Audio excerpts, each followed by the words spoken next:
Sejam bem-vindos ao Contracapa. Meu nome é Felipe. Se você gosta de livro, leitura, literatura, se inscreva aqui no canal. E hoje o vídeo são livros de ficção científica para iniciantes ou pessoas que querem retomar a ficção científica também.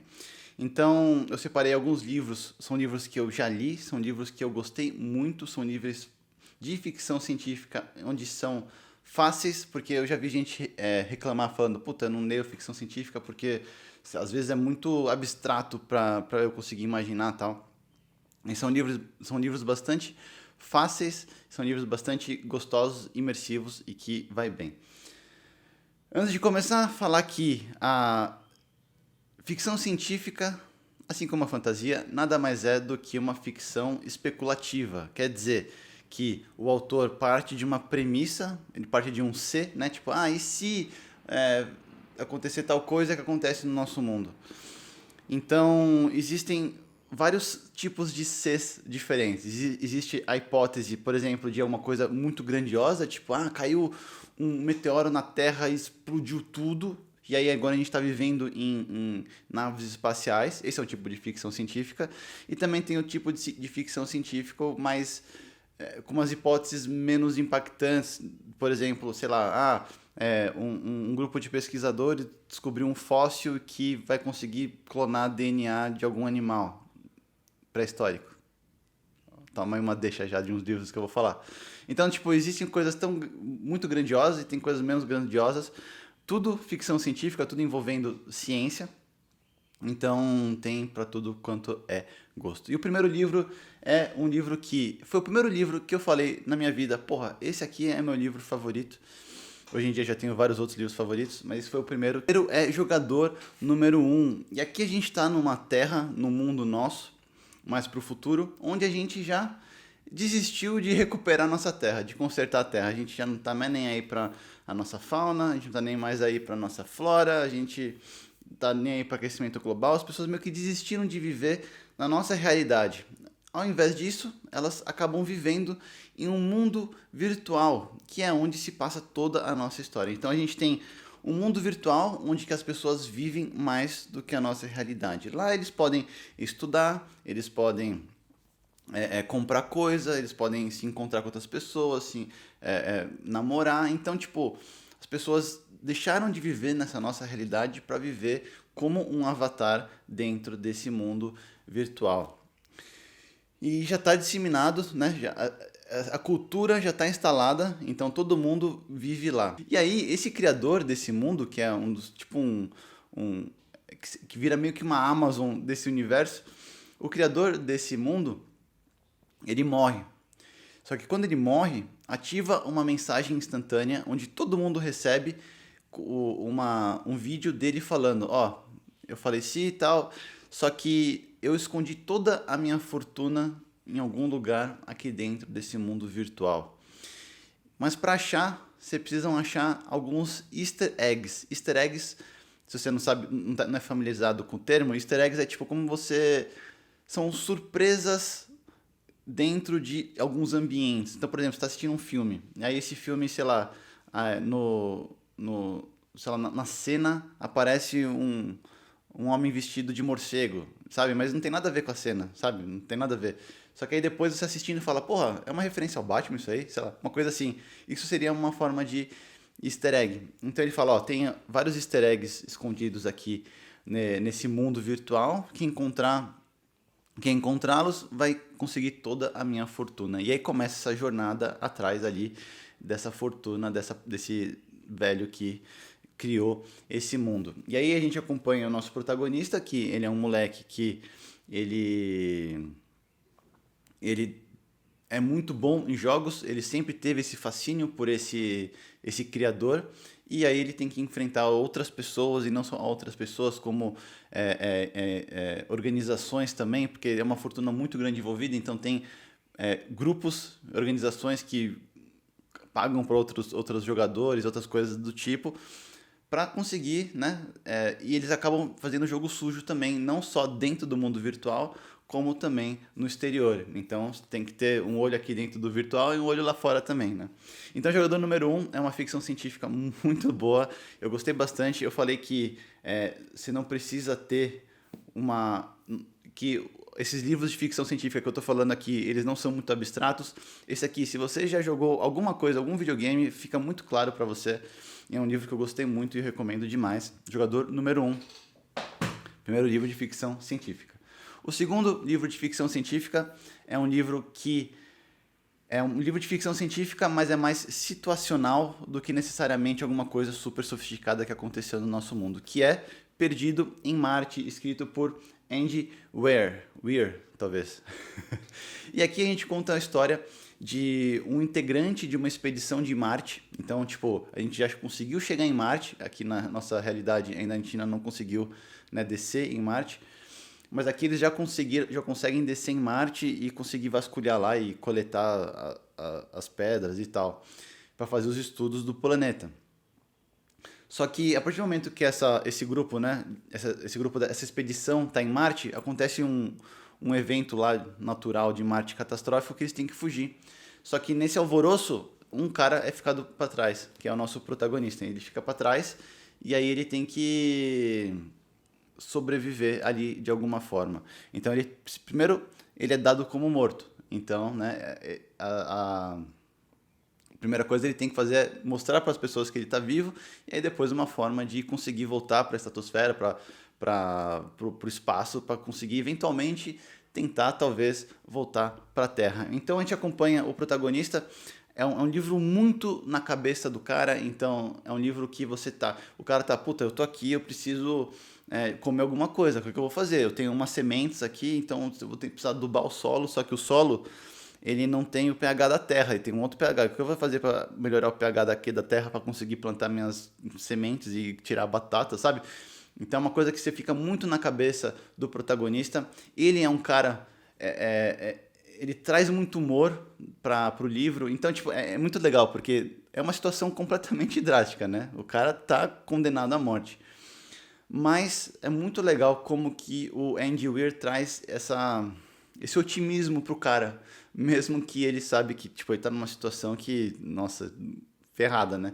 E é muito legal como ele traz esse otimismo e como esse otimismo consegue fazer ele pensar em novas formas e novos tipos para conseguir sobreviver ali. Então, segunda ficção científica muito legal que eu recomendo é Perdido em Marte, escrito por Andy Weir.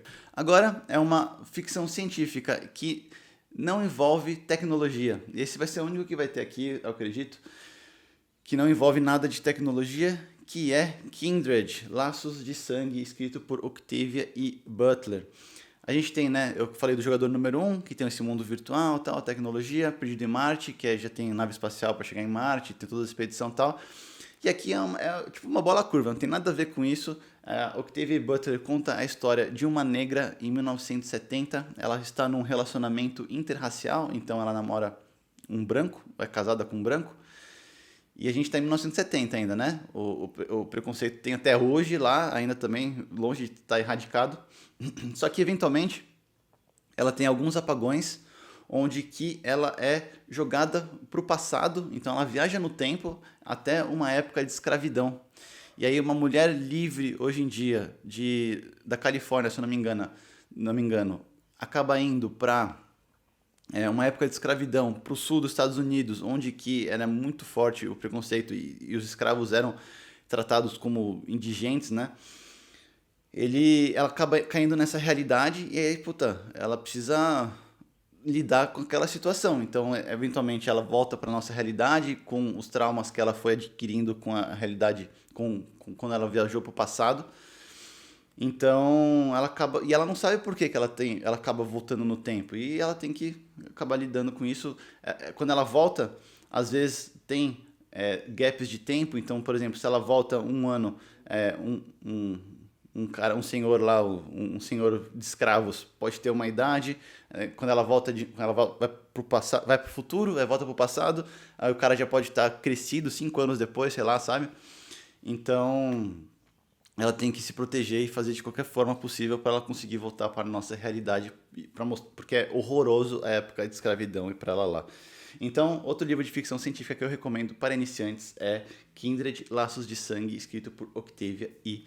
Butler. O próximo livro de ficção científica é um livro que eu dei uma deixa no começo aqui do vídeo, e se você está se você gosta muito, né, da cultura pop, de ver filmes da década de 90, se eu não me engano, e você talvez nem saberia que tinha livro, que é Jurassic Park, escrito por Michael Crichton. E aqui a gente está numa realidade onde que meio que nosso cotidiano, dia a dia, só que existe uma ilha ali mais nas Ilhas Caribenhas, se eu não me engano, que Ilha Nublar se chama. Um empreendedor descobre que existe um mosquito que está preso dentro de um fóssil de uma época pré-histórica. E aí ele descobre pelos cientistas que é possível extrair DNA dos animais que esse mosquito pré-histórico sugou, né? Do sangue que esse mosquito sugou. E aí o que acontece? Ele acaba conseguindo clonar dinossauros e acaba fazendo ali da ilha uma ilha com dinossauros. E o objetivo dele não é só clonar dinossauros, é fazer disso um parque de diversão. Só que o que acontece? As autoridades acabam sabendo disso e falam, ó, isso aí é muito perigoso, você não consegue fazer um parque de dinossauro. Só que o cara fala, tá, se eu conseguir o aval de pessoas especializadas no assunto, eu vou conseguir também o aval das autoridades para conseguir abrir meu parque. E aí ele chama alguns paleontólogos, alguns matemáticos e pessoas do campo, de tanto arqueólogos quanto também de ciência, para experimentar, para vivenciar esse parque, para eles atestarem que realmente é um parque que pode ser aberto, que pode ser seguro para o público. E aí, estando lá, né, é impossível controlar a natureza, então acaba dando merda e eles precisam lidar ali com a situação. É muito bom esse livro, eu sempre gostei muito dos filmes e eu achei o livro muito mais imersivo, assim. E é muito legal que ele tem bastante coisa técnica, assim. Por exemplo, ele não é só a história, mas vira e mexe aparecem uns gráficos, não sei se dá pra ver, uns gráficos, umas tabelas, comprovando e trazendo comprovações científicas sobre o que realmente está acontecendo. Então eu falo, como é que virou esse dinossauro assim, do nada? Eu falo, não foi por causa do nada, foi porque o RNA mensageiro de tal coisa conseguiu acessar o sei lá o que, e aí criou tal coisa, e por isso conseguiu gerar esses dinossauros. Então não é só uma coisa fictícia, é uma coisa fictícia, claro, embasada em ciência. Então é muito, muito legal o Jurassic Park, Parque dos Dinossauros. Próxima ficção científica que eu recomendo, que eu gosto bastante e foi finalizada, é uma trilogia, foi finalizada agora em 2021, que é a trilogia do Skyward Conquiste as Estrelas, escrita por Brandon Sanderson. Aqui tem um tom mais YA, então é um tom mais leve. Brandon Sanderson é conhecido por ser bastante versátil nos gêneros literários, então ele escreve desde fantasia épica até distopia, até ficção científica. E esse aqui é uma ficção científica onde os humanos saíram da Terra e agora vivem ali num planeta subterrâneo. Então eles vivem abaixo da superfície da Terra. As únicas coisas que tem na superfície da Terra é uma base militar humana, porque a gente está nesse planeta e esse planeta é atacado, vira e mexe, por alienígenas, os Skrulls. Então eles descem para a atmosfera com as suas naves espaciais para matar todo mundo ali, e eles têm os pelotões, perdão, e os humanos têm o pelotão deles ali, os pilotos, para conseguir batalhar esses Skrulls e proteger ali a humanidade que está vivendo no submerso. Porque se elas vivessem na superfície, elas seriam atingidas por esses Skrulls, sem dúvida. E aqui a gente acompanha a história da Spencer. O pai da Spencer é um piloto desses que protegem a humanidade. E a Spencer sempre quis seguir os passos do pai. Acontece que, logo no prólogo, o pai dela é chamado para uma batalha com esses alienígenas, só que no meio da batalha ele é taxado como traidor e é morto pelos seus colegas. E aí, como ele é taxado como traidor, ele é morto, a filha, a Spencer, é também taxada como filha de traidor, e ela cresce ali todos os próximos anos sendo taxada dessa forma, fazendo ela ser uma pessoa reclusa, fazendo ela ser uma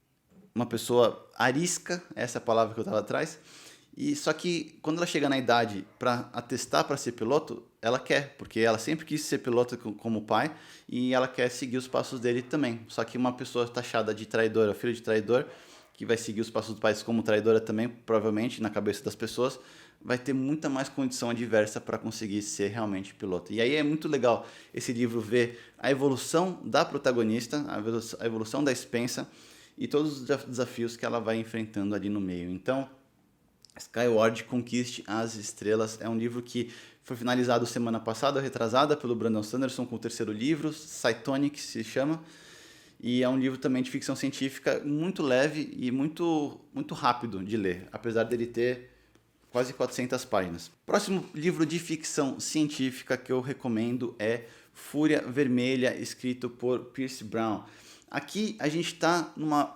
Se você gosta de distopia, eu acredito que você vai gostar bastante desse livro, trazendo ficção científica para um mundo distópico. E aqui a gente já está em Marte, e a sociedade já se desenvolveu a ponto que tenha diversas camadas, diversas castas de níveis de pessoas. Então, a história é, a gente saiu aqui da Terra, foi colonizar Marte. Quando a gente estava colonizando Marte lá, as pessoas intelectuais foram ficando mais acima, a mão de obra eles foram jogando mais para baixo, e aí eles foram criando essas castas, mas a sociedade foi desenvolvendo, então o que eram só de cima, que eram só duas castas foi se ampliando, e agora a gente tem várias castas. A de cima são os ouros, o pessoal mais sofisticado, mais intelectual tal, e a gente tem os vermelhos, que são o povo que tem que ficar minerando e tem que ficar na terra lá, e eles não têm direito a praticamente nada e passam muita fome. Daryl, o nosso protagonista, é da casta vermelha. E ele começa ali, né, sendo um mergulhador do inferno. O mergulhador do inferno são as pessoas que têm a necessidade de emergir lá embaixo do centro da Terra. Então é um calor insuportável, ele tem que sofrer com aquela roupa térmica que tem que usar. Só que eventualmente ali no começo do livro acontece uma coisa em que ele jura vingança para essa casta de ouro. Então ele torna a missão da vida dele conseguir ingressar nessa sociedade superior para conseguir eventualmente a sua vingança. Então é uma distopia porque, né, é aquela relação opressora entre as castas superiores e a de baixo, o de cima manda, de baixo obedece, sem muita justificativa. E é ficção científica porque, né, a gente está num mundo novo, a gente tem tecnologias novas e coisas muito sofisticadas. Então, a premissa aqui já diz que, né, os Jogos aqui é uma história de vingança e conquista de poder comparada a Jogos Vorazes e Guerra dos Tronos. Eu vejo muito Jogos Vorazes nesse livro, por causa da distopia e por causa das castas e tal. Guerra dos Tronos, mais ou menos, não sei. Eu ainda só li o primeiro, vou ler o segundo e o terceiro, o segundo é Filho Dourado, o terceiro é o Amanhecer. E eu tô ansioso para ler, porque eu gostei bastante, é muito legal. Tem os seus pontos fracos, mas falam que o segundo e o terceiro livro, tipo, o Pierce Brown consegue se superar cada vez mais e é muito, muito bom. Então é uma ficção científica voltada ali para distopia também. Ou uma distopia ficção científica. Próxima ficção científica que eu recomendo, que é uma leitura fácil e rápida, é Guerra do Velho, escrita por John Scalzi. Aqui a gente está numa realidade, em um mundo onde que existem guerras interplanetárias, existem guerras entre os humanos e os seres dos outros planetas. Mas quem entra nessas batalhas só são pessoas que se alistam. E só pessoas que se alistam têm que ter acima de 65 anos. Então aqui, ó, já no começo, no meu aniversário de 75 anos, fiz duas coisas. Visitei o túmulo da minha esposa, depois entrei para o exército. Então a gente acompanha um velho se alistando, entrando para esse exército e aprendendo como é que funciona essa guerra intergaláctica e e por que só velho pode enfrentar esses alienígenas. E esse é um livro que eu tive eu fui um pouco reticente em relação a ele, tenho resenha aqui no canal, porque eu achei que faltou alguns elementos que eu gosto muito em história. Lógico que tem elementos muito bons, como a imaginação do John Scalzi é muito boa, a forma como ele mostra as cenas é muito boa, a dinâmica entre os personagens é muito legal. Só que a gente tem a gente meio que acompanha o nosso personagem, né, o John... A gente meio que acompanha o John Perry, que é o nosso protagonista, e ele aprendendo as coisas. Então eu achei que faltou um pouco de motivação. Mas eu recomendo por quê? Porque o segundo e o terceiro livro, eles têm já um plot central, um enredo central e conta outras histórias dentro desse universo da Guerra do Velho, mas não necessariamente contando a história ali do John Perry. E o último livro de ficção científica que eu recomendo para iniciantes, pessoas que querem voltar no gênero, é um livro, é o primeiro da... eu acho que é o primeiro livro dos grandes nomes, né? Tipo Arthur C. Clarke, do Isaac Ivanov, que é o Blade Runner, escrito por Philip K. Dick. Esses grandes nomes da ficção científica, muitos deles, o Asimov, o Arthur C. Clarke, eles têm livros muito bons, mas eu sinto que eles às vezes discorrem muito, o que para um iniciante não necessariamente é muito vantajoso. Então eu recomendo Blade Runner por Philip K. Dick, desses grandes nomes. Eu acho que esse é o que traz um livro mais dinâmico, é uma escrita mais dinâmica, e a gente conta história aqui de uma realidade no mundo em que a gente vive, no futuro, onde aconteceu um desastre. Teve uma guerra nuclear, alguma coisa do tipo, onde partículas de radiação já estão presentes, já erradicaram todos os animais quase, então quase todos os animais estão em extinção. E as pessoas já saíram já estão imigrando para Marte. Então todo mundo fala, tá impossível viver aqui, vamos para Marte. E a gente acompanha dois personagens. O primeiro é o Rick Deckard, que é meio que ele aposenta androids. Então, androids são robôs, então eles não morrem, então eles chamam como aposentar. Então, a função dele é ir atrás desses androids para destruí-los. Então, ele está bem perto ali da polícia, porque não é cargo da polícia, é cargo desses... Como é que fala? Mercenário, não é mercenário a palavra, esqueci como é que é o termo exato, mas ele faz esse lado da polícia. E a gente acompanha também Isidore. Isidore seria um cabeça de galinha, uma pessoa que tem um QI mais baixo nessa realidade. E por que é importante a gente ter uma visão dele? Porque já está muito segregado quem pode e quem não pode ir para Marte. Só pode ir para Marte pessoas que têm um QI maior, deixando as pessoas menos desenvolvidas mentalmente aqui na Terra. Então eles só querem a casta superior lá para Marte, e aqui a gente só deixa as pessoas mais... deixaria as pessoas mais burras, né, inferiores intelectualmente, chamadas cabeças de galinhas, ou pessoas que realmente não têm muita ambição para se desenvolver, que nem o Rick Deckard. Então a gente acompanhou o Isidore, que é um cabeça de galinha, e ele dá todo o contexto do nosso mundo hoje em dia. Então ele tem o trabalho dele, e aí ele acaba se envolvendo tipo... seu destino se entrelaça com um desses androides que o Rick Deckard tá caçando. E é muito, muito bom esse livro. É muito diferente do filme. E aqui a gente já tá... E na verdade, não é Blade Runner que chama o livro, né? O livro foi... O título original é Androides Sonham com Ovelhas Elétricas. E isso é uma alusão sobre É uma alusão sobre o tema central do livro, que eles fazem bastante essa reflexão, né? Sobre se os androides e a gente, que eles têm empatia, não têm empatia, qual a diferença de um androide para um humano se esse androide começar a ter empatia pelas pessoas, sabe? Então ele aborda bastante esse tema. Esses são alguns livros de ficção científica para quem quer ingressar no gênero, ou voltar, ou tomar, ou só me recomendo um livro de ficção para ler. Esses são livros muito, muito legais, que eu gostei bastante. Eu acho que eles fazem reflexões muito boas. E se você tiver algum também para me recomendar, manda aí, adoraria saber. Espero ver você num próximo vídeo, espero que tenham gostado desse.